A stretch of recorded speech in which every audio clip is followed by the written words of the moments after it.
जय हिंद साथियों। तो एसएससी जीडी कांस्टेबल की वैकेंसी 24 नवंबर को आ रही है, ये आपको पता होगा।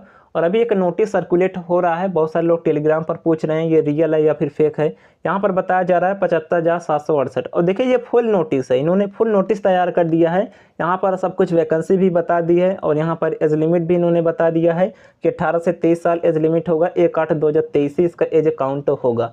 तो यहाँ पर देखिए ये नोटिस रियल है या फिर फेक है। देखिए वैसे तो आपको खुद पता होगा, आप खुद से बताइए ये रियल है या फिर फेक है, फिर आपको पूछने की क्या जरूरत पड़ेगी। आप लोग दिक्कत क्या है कि अगर कोई कह देता है कि आपसे ये नोटिस रियल हो सकता है तो आप लोग उसे प्रूफ करने में लग जाते हैं कि नहीं ये फेक है, ये फेक है। आपको पता है ये फेक है, आपको किसी से पूछने की जरूरत नहीं है। आपको खुद पर भरोसा करना चाहिए कि हाँ क्या सही है या फिर क्या गलत है। तो आप खुद पर भरोसा करेंगे तो वो ज़्यादा बेहतर होगा। और मैं यही हमेशा से कहता हूं कि आप मुझ पर भी, किसी पर भी भरोसा ना कीजिए, क्योंकि जितना आपको खुद पर भरोसा होगा आप हर जगह उतने कॉन्फिडेंस से काम करेंगे। चाहे वो पढ़ाई हो, एग्जाम हो, वो आपके अंदर कॉन्फिडेंस आएगा। भले ही आपका हो सकता है कोई डिसीजन गलत हो जाए, किंतु हमेशा आपको खुद के मन की बात माननी चाहिए, खुद के डिसीजन पर काम करना चाहिए। तो ये टोटली तो फेक है, क्योंकि यहाँ पर देखिए सबसे पहले गलती तो उन्होंने हेडिंग में ही कर दी, जिन्होंने भी बनाया है। देखिए ऐसे नोटिस सर्कुलेट होते रहते हैं, जब 2022 की भर्ती आई थी उससे पहले भी ऐसे नोटिस आते रहते हैं।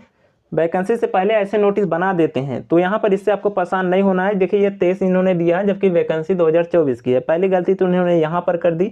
और यहाँ पर देखिए इन्होंने जो एज का क्राइटेरिया बताया है वो 1/8/2023 को बताया है। यहाँ पर देखिए एज लिमिट इन्होंने जो बताया है, उन्होंने बताया है कि 1/8/2023 से आपकी एज लिमिट काउंट होगी। और यहाँ पर देखिए पेमेंट इन्होंने लिख दिया है स्पो इन एनआईए। अब स्पो इन एनसीबी होता है, इन्होंने एनआईए, इन्होंने सोचा कि इस बार एनआईए का पद होगा तो यहाँ पर एनआईए लिख देते हैं। तो ये टोटली फेक है, इसमें आपको बताने की जरूरत नहीं है। ये यहाँ पर टोटली फेक लग रहा है। यहाँ पर देख सकते हैं एज लिमिट तो इन्होंने 1/8 से काउंट किया है। और यहाँ पर जो क्वालिफिकेशन बताया है वो 1/1/2023, जबकि सेम ये जो था ये 2022 वाली भर्ती में था। तो ये 2022 वाली भर्ती का नोटिफिकेशन टोटली एडिट किया गया है।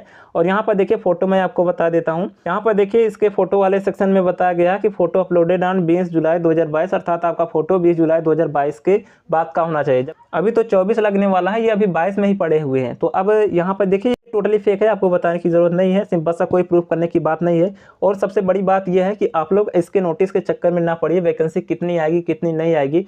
क्योंकि देखिए वैकेंसी कितनी भी आई है आप फॉर्म तो भरेंगे। आप खुद ये सोचिए कि आप फॉर्म नहीं भरेंगे, आप फॉर्म तो भरेंगे। बाकी वैकेंसी 30,000 प्लस आनी है, ये मैं पहले बता चुका हूं।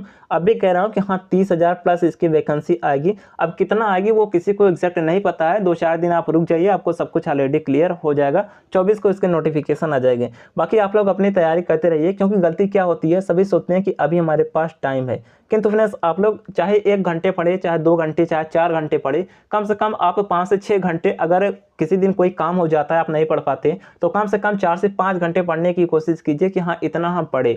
और जब भी पढ़े पूरे मन से पढ़े, क्योंकि जब से ये मोबाइल फोन आया है डिस्ट्रैक्शन बहुत ज़्यादा होता है। आप लोग सोचते हैं कि हमने बहुत ज़्यादा पढ़ लिया, किंतु एक्चुअल में वो बहुत ही कम होता है। तो आपको अगर बुक से पढ़ रहे हैं तो वो बेहतर होगा। बाकी आप डेली स्टडी कीजिए, आप ये ना सोचिए कि टाइम है। सोचिए कि इससे पहले जो कुछ भी एग्जाम हुआ था आप यही सोच रहे थे कि अभी टाइम है, अभी यहाँ पर पढ़ लेंगे, किंतु एग्जाम कब आ जाता है किसी को पता नहीं चलता। तो आप लोग तैयारी करते रहिए। देखिए बहुत सारे लोग पूछते हैं कि आपने कहाँ से स्टडी की। देखिए पिछली बार बहुत ही कम स्टडी हमने की थी और फिर भी सिलेक्शन हो गया था। खैर मेडिकल से बाहर हुआ था। स्ट्रेटेजी मैं आपको बताता रहूंगा। और अभी देखिए सीआरपीएफ में भी टाइपिंग है, तो अगर आपका भी सीआरपीएफ का टाइपिंग है तो थोड़ा सा टाइम वहां पर भी वेस्ट हो रहा है टाइपिंग करने में। वैसे टाइपिंग के लिए बहुत ही कम टाइम बचा है। अगर आपका भी टाइपिंग में हुआ है तो आप लोग चैनल को जरूर सब्सक्राइब कर लीजिएगा, क्योंकि मैं जब भी मेरा टाइपिंग होगा, जो कुछ भी रिव्यू रहेगा, मैं आपको बताने की कोशिश करूंगा। चलिए आगे का जो कुछ भी अपडेट आ गया इन्फॉर्म कर देंगे। आप लोग तैयारी करते रहिए। अगर आप लोग लगातार पढ़ते रहेंगे तो आप एक नहीं कई सारे वैकेंसी में अपना नाम ला सकते, क्योंकि वही हर जगह पूछा जाता है। चलिए बाकी कोई डाउट है कमेंट कर दीजिएगा, वीडियो को लाइक कर दीजिएगा। मिलते हैं नेक्स्ट वीडियो में, तब तक के लिए